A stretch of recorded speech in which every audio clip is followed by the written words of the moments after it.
السلام عليكم ورحمة الله وبركاته. ازيكم يا احبابي؟ عاملين ايه؟ جمعة مباركة عليكم.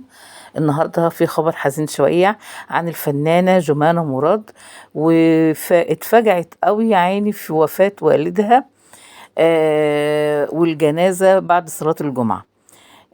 والخبر بيقول ان فجع الموت الفنانة جمانة مراد بوفاة والدها، وقد اعلنت الخبر الحزين من خلال نشر صورة لوالدها عبر انستجرام، وأضافت أنه سيتم تشييع الجثمان بعد صلاة الجمعة من مسجد الشرطة في مدينة الشيخ زايد اللي فيها مقابر الأسرة في مدينة السادات حيث يقيمون في أكتوبر طبعا.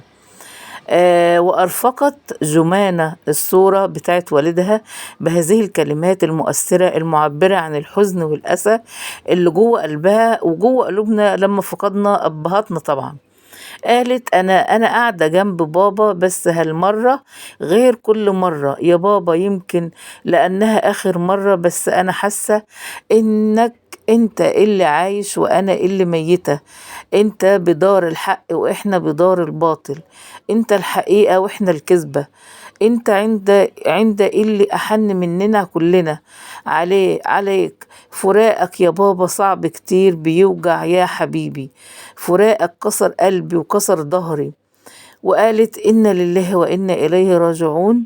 الله يرحمك يا بابا برحمته ويغفر لك ويجعل مسواك الجنة والفردوس الأعلى، ويصبرنا على فراقك يا حبيبي، والحمد لله على كل حال. وقامت طلبت من محبينها ومن متابعينها، قالت أرجو الدعاء لوالدي وقراءة الفاتحة على روحه.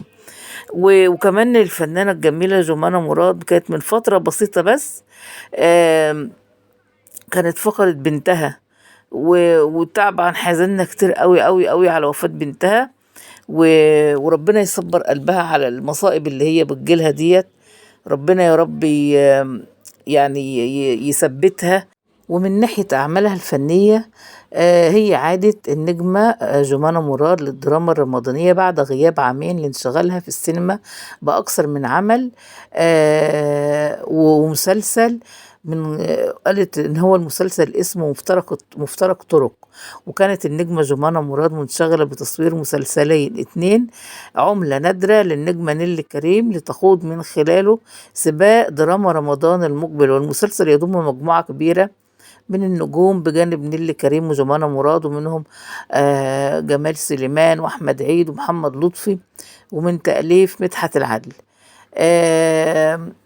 طبعا الفنانة جمانة مراد ممثلة محترمة كلنا بنحبها، وديت يعني المصائب بتيجي وراها تلو الأخرى، فاحنا بس بندعي لها بالثبات، وبندعي لها ان ربنا يسترها معاها ويخلي لها أولادها. وكده يبقى أنا خلصت. السلام عليكم ورحمة الله وبركاته.